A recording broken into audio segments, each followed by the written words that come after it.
Intindihan nyo ako sa susunod na vlog natin kasi talagang napaiyak ako dito kay Bunso habang pinapaliguan ko siya.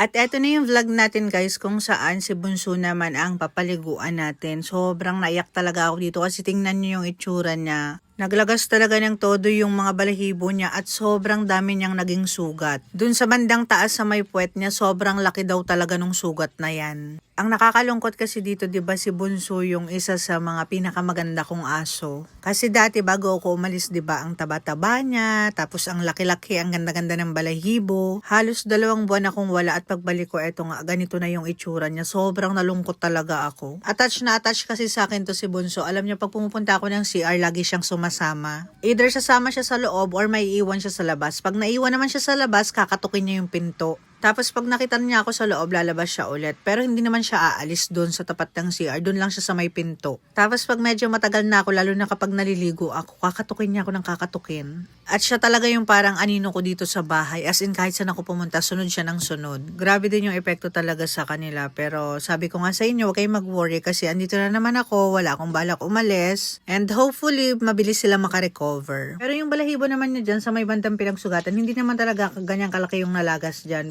Parang kinalbo lang din ni Papa yung paligid ng sugat niya. Sobra yung lungkot ko para dito kay Bunso kasi nga hindi ako sanay na ganyan siya kapayat. Kasi ang payat niya talaga. Mukha lang din siyang malaki pa rin dito sa video pero payat talaga siya kasi kapag ginawakan mo siya, nararamdaman mo na yung buto niya. Pero guys, normal pa rin naman sila. Masigla pa rin sila, naglalaro pa rin sila, malakas pa rin sila kumain, malakas pa rin sila magtubig. Maayos naman yung pupo nila, wala namang indication na meron silang sakit. Parang nagkaroon talaga sila ng separation anxiety nung umalis ako. Kaya nagkaganyan sila. Isa pa, eto kasi si Bunso, malaki lang siya, 'di ba?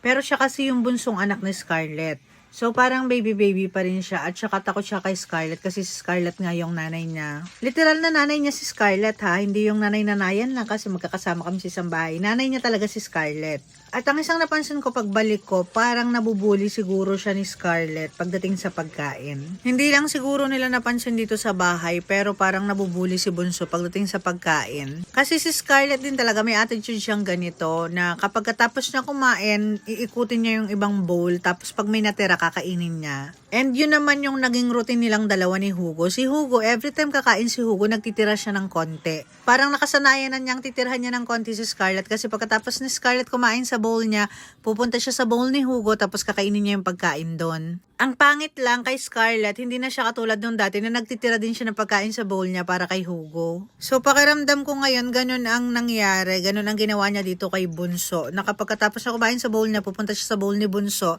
Kasi itong si Bunso, habang kumakain siya dyan, nung lumapit si Scarlett, umupo siya ng ganyan na parang natatakot na siya. Kaya pinagalitan ko din si Scarlett dyan. Pero alam niyo ba si Scarlett, kahit na ganun siya ka-greedy pagdating sa pagkain, payat pa rin siya ngayon. Ang pinagkaiba lang ni Scarlett sa kanilang lahat kasi, yung katawan ni Scarlett na pumayat siya ngayon, parang mas napabuti para kay Scarlett. Kasi nga 'di ba may opera na yung paa niya sa likod. And nasabi sa akin ng vet niya before na mas okay kung i-maintain lang yung tamang size ng katawan ni Scarlett, wag sobrang taba kasi nga mabigat siya. Kasi nung pumayat si Scarlett, medyo mas naging masigla yung katawan niya. Pero sa susunod na natin pag-uusapan si Scarlett, balik tayo dito kay Bunso kasi talagang awang-awa ako sa kanya. Lungkot na lungkot talaga ako. Sakit na sakit ang puso ko para kay Bunso. Pero kasi syempre wala namang ibang sisisihin kundi ako. Pero hindi ko rin naman kasi masisi yung sarili ko kasi tulad nga sabi ko sa inyo, syempre kailangan kong gumawa ng paraan para ma-provide yung mga kailangan nila. Parang lahat kami kailangan mag-sakripisyo at some point. And alam ko na maraming nagtataas ng kilay na paano mo kinakayang iwanan yung mga aso mo. Hindi ko naman talaga siya kinakaya. Pinipilit ko lang kayanin kasi nga wala akong choice. Okay naman sana dito sa probinsya kasi tahimik nga. Ang nahirapan lang siguro ako mag-adjust kasi medyo mahirap kausap yung ibang tao. Okay sana yung mananahimik ka dito, magninegosyo ka. At ang isa pang maganda kasi dito mababa yung rent kumpara sa Manila. Ang challenge lang dito ay makahanap ka ng maayos na landlord kasi kung hindi, grabe yung stress na makukuha mo kasi mahirap nga sila kausapin. Pero hindi naman lahat, siguro malas lang talaga ako sa mga